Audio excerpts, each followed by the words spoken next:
Game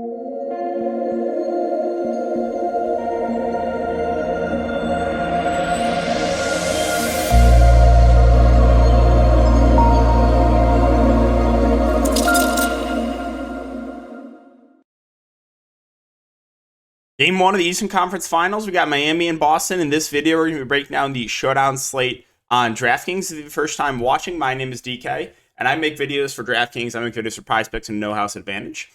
If you guys are not on No House Advantage, you can use the code DKDFS for 100% match up to $100. It'll be linked down below. If you're not familiar, it is a player prop site. You can play pick'em style, where you're playing against other people. You're building a lineup of player props, and you can with other people for prizes, or you can play versus the house, where they have payout structures of 3.2x for picking 2 picks right, 6x for picking 3 picks right, 4 for 11x, 5 for 21x. So again, if you guys want to give it a try, link down below, and again, code DKDFS.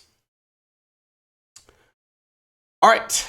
And yeah, let's just get right in the video. Apologize for not making a video for the last showdown, but again, I've been traveling. I'll be getting a video up tomorrow for sure, and maybe one for Friday, but over the weekend I won't be able to. I'll be back at my place on Monday, so no videos for me over the weekend, but I'll definitely have videos up for the next couple of days. All right, so game one, taking a look at the total. Here, let's go back to NBA. So we got a 210.5 over under. The Celtics are 8-point favorite. There's 8-point favorites. There's definitely a little bit of blowout risk in a game like this, but we'll start off on the Miami side. So Miami probably going to run an 8-man rotation, but starters should be Jimmy, Bam, Bruce, Gabe Vincent, and Kevin Love. You're going to see Lowry off the bench. You're going to see Caleb Martin off the bench. You'll probably see a little bit of Duncan Robinson. I guess maybe a little bit of Cody Zeller. So you probably do see 9 guys here for Miami. But at the top, Jimmy at 12-2. I think he has a super high ceiling. If Miami wants to keep staying competitive, you're probably going to need a pretty big game from Jimmy Butler. And we've seen some huge games from Jimmy in the playoffs. So if you have the salary for him, I have no issue. You're going to have to make some tough calls at the very top, right?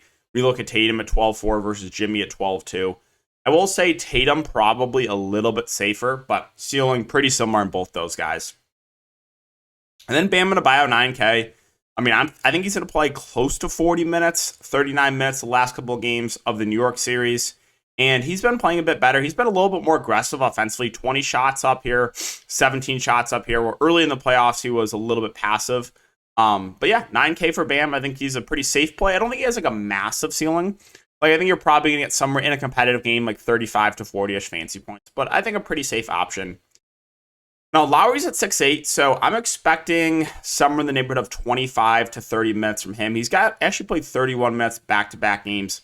A guy that can stuff a stat sheet. Now, I don't think we continue to expect, though, like him going for multiple steals and blocks a game. He is a guy that can do that, but I don't think you can expect that every single game. So when you have Lowry at 6'8", Gabe Vincent at 5K, I know Lowry's been playing a little bit better of late, but factoring in price, maybe give the edge to Gabe Vincent. I mean, Vincent's been a little bit more up and down. Again, been struggling with a shot of late, but I don't think you can continue to expect Gabe Vincent to shoot this bad.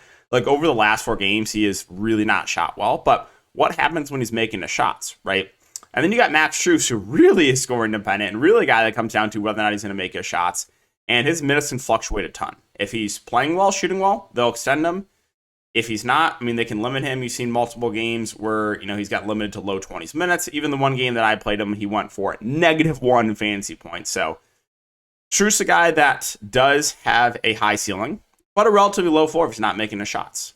Caleb Martin, 4'8". I think he's a pretty safe value. I think this is a series where you probably see Caleb Martin a decent amount. Solid defender.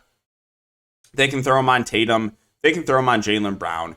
So, a guy that I think plays mid to high 20s minutes, maybe even around 30. I think he's a very safe play. Kevin Love at 4'6", more of a tournament-only play for me. The minutes tick down in him in the New York series. He's a guy that, again, not good defensively.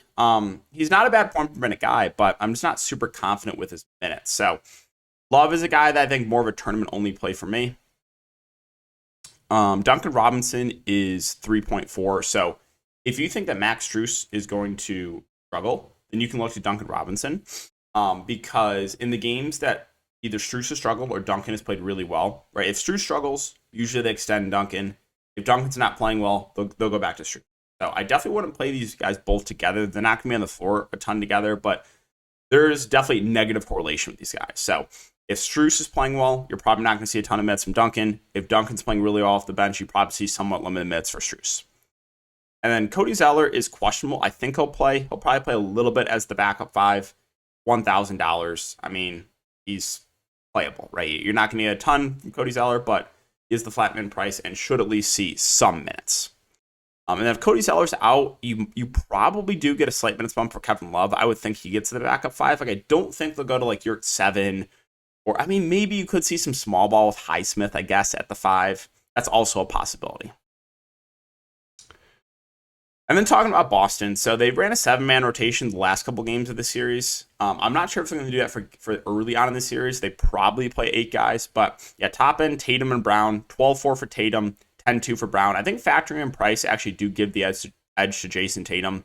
I just think the much higher floor plus higher ceiling, and it's not going to load right now for some reason. Let's see if we can click on Jaylen Brown. Sorry, I'm making this video in a hotel, and maybe this internet's just like struggling right now, but it's okay. We don't have to click on the players. But yeah, in a competitive game, you should see 40-plus minutes from both Tatum and Brown. Tatum's been rebounding the ball at a very, very, he's been rebounding the ball extremely well in the playoffs. So I slightly prefer Tatum to Brown. But Brown, also a guy that has a ceiling, just a little bit of a lower floor than Jason Tatum. And then they've been starting the big lineup last couple of games with Horford and Robert Williams. So it'll be interesting to see if they do that against Miami. If they do, then Robert Williams at 4-4 will probably be the most popular value play in the slate. I'm playing, somewhere in the neighborhood of 25 to 30 minutes in those most recent games. So really like Robert Williams if he starts. Horford at 7-2 feels a bit pricey, but he should see 30-plus minutes. If they play 7 guys only, then he'll play a good amount more. Smart, Brogdon, these are 2 guys that have benefited with the benching of Derek White. Derek White moved to the bench and has really seen his minutes go down. He only played 12 minutes last game, where the minutes are ticked way up on guys like Smart and Brogdon. So if they continue to start that big lineup, I think that's a benefit to Smart and Brogdon, and definitely not a benefit to Derek White. Now, that wouldn't mean that Derek White would be out of play, because if Derek White comes out the bench and makes the shots, I mean, we know this guy has a ceiling. He's had some really big games, like mostly early on in the playoffs, but we've seen some big games from Derek White. So if they do go that big lineup, I wouldn't say White's out of play, just more of a contrarian play. Now, if they do go back to Derek White in the starting lineup and move Rob Williams to the bench, then Derek White, I would be a little bit more confident with his minutes, and I wouldn't be as excited about a guy like Robert Williams. So those are the 7 guys I think for sure will play, right? Tatum, Brown, Horford, Smart, Brogdon, White, Rob Williams. Now, I think early in the series, you probably do see an 8th guy. If I had to guess this to say who it would be, I think you see a little bit of Grant Williams at 2.2K. Now, there's obviously some DMP risk, but I think you probably get somewhere in the neighborhood of like 10 to 15 minutes from him, maybe a little bit more. So if you want to take a shot on Grant Williams, obviously there's some DMP risk, but if he does get the minutes, like say if you told me Grant Williams played 15 minutes tomorrow, I would highly consider him at only 2.2K because he doesn't need a lot to pay off that salary, right?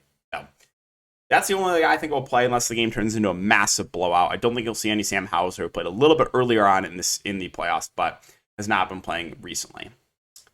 So that's going to do it for the player-by-player breakdown, and that's going to do it for the video as well.